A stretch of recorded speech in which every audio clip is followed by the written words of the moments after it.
Hello my dear students, welcome back to the tough knowledge. तो students, आज की इस वीडियो में आपके लिए लेकर आया हूँ हमारी क्लास 11th इंग्लिश पेपर की ग्रामर का प्रैक्टिस सेट। तो वीडियो के स्टार्ट से लेकर एंड तक जरूर देखिएगा, क्योंकि स्टूडेंट्स जो ग्रामर आज मैं आपको एक्सप्लेन कराने वाला हूँ ये काफी ज्यादा इंपॉर्टेंट है, क्योंकि 23 तारीख को हमारा इंग्लिश का एग्जाम होने वाला है।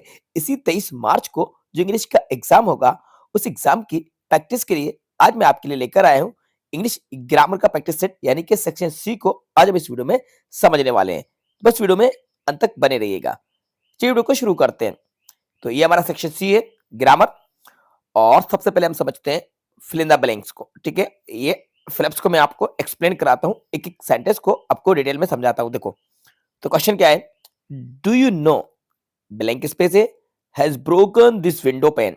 ठीक है, अब यहाँ पे ऑप्शन है हुज, व्हिच और हु। ठीक है ना। तो यहाँ पे देखिए, do you no has broken this window pen, तो इसका जो राइट आंसर होगा ये होगा who. Do you know who has broken this window pen, क्या आप जानते हैं कि ये विंडो पेन किसने तोड़ा है। तो यहाँ पे किसने यानी पर्सन वाली जो बात चल रही है, तो हम हु का यूज करेंगे। किसका यूज करेंगे? हुज का यूज किया जाता है पर्सन के लिए, और विच का यूज करते हैं बच्चों नॉन लिविंग थिंग के लिए। तो यहाँ पे हुज और विच तो नहीं आएगा, यहाँ पे आएगा हु। तो राइट आंसर यहाँ पे हु होगा। डू यू नो हु, यहाँ पे हु फिल कर देना है, has broken this window pen. Right, तो हु यहाँ पे आपको फिल करना है। मूव करते हैं नेक्स्ट क्वेश्चन की तरफ। सो हमारा नेक्स्ट क्वेश्चन है, your book is the table eight above on. तो बच्चों ये प्रीपोजिशन है। अब यहाँ पे देखिए, यहाँ पे जो राइट आंसर होगा ये ऑन होगा। अच्छा, क्यों होगा अभी मैं आपको बताता हूँ क्यों होगा। देखो, your book is on the table, ये एक टेबल है और इस टेबल पर एक बुक रख दी जाए, तो ये जो बुक है इस टेबल के सरफेस पर होगी, इस टेबल को टच करेगी। तो अगर कोई चीज किसी चीज के सरफेस पर होती है तो हम वहां पे ऑन का यूज करते हैं। तो your book is on the table, आपकी जो बुक है वो टेबल पर है। अब टेबल पर है तो यानी कि टेबल के ऊपर रखी है, तो टेबल को टच कर रही होगी, सरफेस के ऊपर है टेबल के। तो यहाँ पे ऑन बिल्कुल करेक्ट आंसर होगा।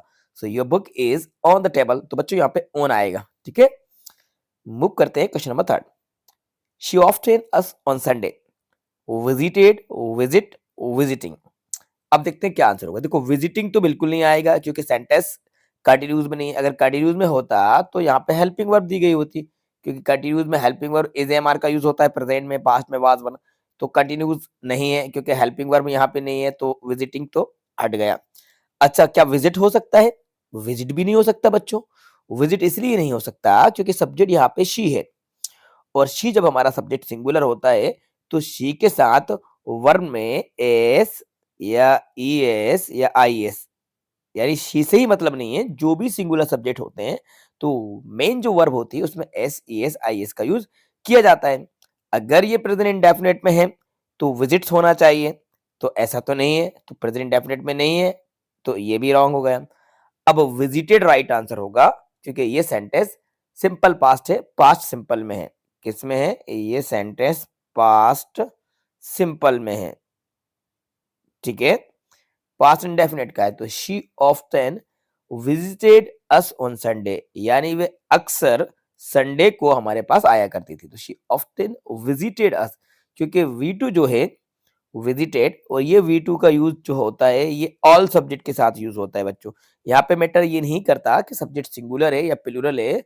V2 is used with all subjects in past simple, यानी past indefinite tense में V2 का ये यूज होता है, इसलिए visited यहाँ पे सुटेबल वर्ब है।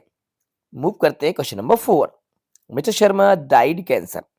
तो बच्चों यहाँ पे ये देखो, ये जो डाइड वर्ड लिखा हुआ है तो इसके साथ प्रीपोजिशन ऑफ का यूज किया जाता है। तो डाइड ऑफ होता है, यानी किसी बीमारी से किसी की डेथ होती है तो ऑफ लगाते हैं। क्वेश्चन 5 है, the cat has drunk milk left in the jar. तो देखो, लेफ्ट इन द जार, तो उस मिल्क की बात की जा रही है जो जार में, जग में, सॉरी जग है, जग में बचा हुआ था। तो यहाँ पे जो हमारा डिटर्मिनर यूज होगा वो होगा द लिटिल।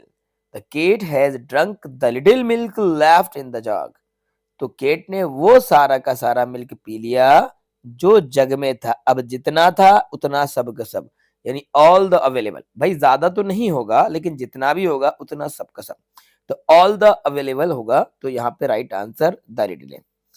आई होप बच्चों ये फिल इन द ब्लैंक्स आपको अच्छे तरीके से समझ में आ गए हैं। अब आगे मूव करते हैं डू डायरेक्टेड पे, जरा इनको भी समझ लो।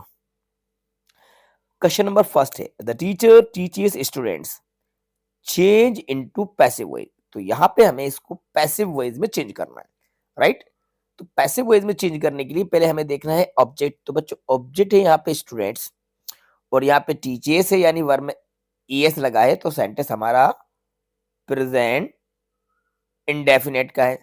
अब इसी के अकॉर्डिंग इसको पैसिव में चेंज करते हैं। तो सबसे पहले हम स्टार्टिंग करते हैं स्टूडेंट्स की। तो पहले हम राइट करेंगे स्टूडेंट्स, तो ये सिंपली हम यहाँ पे राइट करते हैं स्टूडेंट्स, ठीक है। प्रेजेंट इंडेफिनेट का है, स्टूडेंट्स हमारा ऑब्जेक्ट प्लूरल है, तो यहाँ पे अब जो हेल्पिंग वर्ब यूज की जाएगी बच्चों आर, स्टूडेंट्स आर। और सभी पैसिव में V3 यूज होता है, तो यहाँ पे टीच की जो थर्ड फॉर्म यूज करेंगे वो आएगी टॉट। क्या आएगी? टॉट। तो स्टूडेंट्स आर टॉट। अब यहाँ पे हम यूज करेंगे बाय द टीचर, TEACHER। अब लगा दीजिए फुल स्टॉप। तो राइट आंसर बना students are taught by the teacher. Students को टीचर के द्वारा पढ़ाया जाता है, ये इसका पैसिव वॉइस हुआ। आते हैं क्वेश्चन नंबर सेकंड की तरफ। I am waiting for 3 days, correct the sentence. तो यहाँ पे देखो 4 लगा हुआ है प्रीपोजिशन, टाइम वाली बात चल रही है, 3 days भी लिखा हुआ है। जब 3 days है तो बच्चों ये सेंटेंस हमारा बनेगा प्रेजेंट परफेक्ट कंटिन्यूज में। और प्रेजेंट परफेक्ट कंटिन्यूज में हेल्पिंग वर्ब हम जो यूज करते हैं वो यूज होती है हैज बीन या हैव बीन, है ना, आपने पढ़ा होगा ना, इनमें से ही यूज होती है। तो अब देखते हैं कि इन दोनों में से कौन सी यूज होगी। तो आई के साथ बच्चों एम नहीं आएगा, आई के साथ आएगा have been. I have been waiting for 3 days, मैं 2 दिन से इंतजार कर रहा हूं, ये इसका राइट आंसर होगा। तो आई हैव बीन आएगा, क्योंकि आई के साथ हैव बीन ही हेल्पिंग वर्ब यूज होती है। मूव करते हैं question number third. If you wake up on time you will catch the train, rewrite using unless. Unless का यूज करना है, तो अनलेस का यूज करने के लिए हम इफ को रिप्लेस करके अनलेस राइट करते हैं। तो पहले हम राइट करते हैं unless you wake up on time, on time, unless you wake up on time, ठीक है। अब यहाँ पे कॉमा लगा लीजिए। अब ये जो सेंटेंस है ये बच्चों निगेटिव बन जाएगा, क्योंकि सेंस यहाँ पे अब नेगेटिव निकलेगा। तो यहाँ पे अब हम यूज करेंगे यू विल नॉट आ जाएगा यहाँ पे, not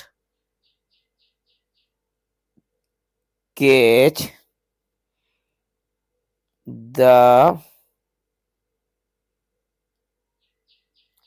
train, unless you wake up on time you will not catch the train. क्योंकि देखो अगर आप टाइम पर नहीं उठते तो आप ट्रेन नहीं पकड़ पाएंगे। तो ये सेंस नेगेटिव निकलेगा। इफ से पॉजिटिव था, अब नेगेटिव हो गया, तो बाद वाला नेगेटिव बन जाएगा। He hit me change into past perfect tense में, पास्ट परफेक्ट चेंज में टेंस में चेंज करना है। तो देखो पास्ट परफेक्ट में क्या करेंगे ही, और ही के साथ हेल्पिंग वर्ब जो यूज की जाएगी वो होगी हैड, और हिट की थर्ड फॉर्म भी हिट को ही लिखेंगे, on me. He had hit me, ये राइट आंसर होगा। फिफ्थ नंबर का, he is too innocent to be treated like this, read using so that का यूज करना है। तो देखो इस टू को हटाकर सो लगाते हैं। तो पहले हम लिखेंगे he is so innocent, innocent, he is so innocent. अब इस टू को हटाकर हम लगाते हैं बीच में that, he so innocent that. अब ये ही है तो यहाँ पे ही प्रेजेंट की बात है, तो यहाँ पे लिख देंगे can't be treated like this,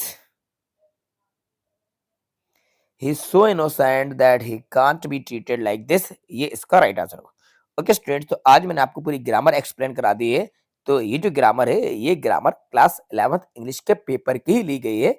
तो इस पेपर की ग्रामर मैंने आपको एक्सप्लेन करा दी है, जो पेपर ओल्ड है ना? ये ओल्ड पेपर है जो कि 11th क्लास का ही है। तो 11th क्लास के ओल्ड पेपर की ग्रामर मैंने आपको बता दी है और इस तरह से ग्रामर आपके एग्जाम में आएगी। जो होने वाला एग्जाम है, उसमें ग्रामर का जो लेवल रहेगा बच्चों, वो यही रहेगा। इस टाइप से क्वेश्चन आपके एग्जाम में पूछ जाएंगे। हो भी सकता है कि कुछ क्वेश्चंस रिपीट हो जाएं, ऐसे ही क्वेश्चन आए और कुछ क्वेश्चन सेम भी आ सकते हैं। बस इसको जरा एक बार और सोल्व करके देख लीजिएगा और नोट कर लीजिएगा। तो आई होप वीडियो आपके लिए काफी ज्यादा हेल्पफुल रही होगी और आपको वीडियो पसंद भी आई होगी। तो वीडियो को लाइक जरूर कीजिएगा।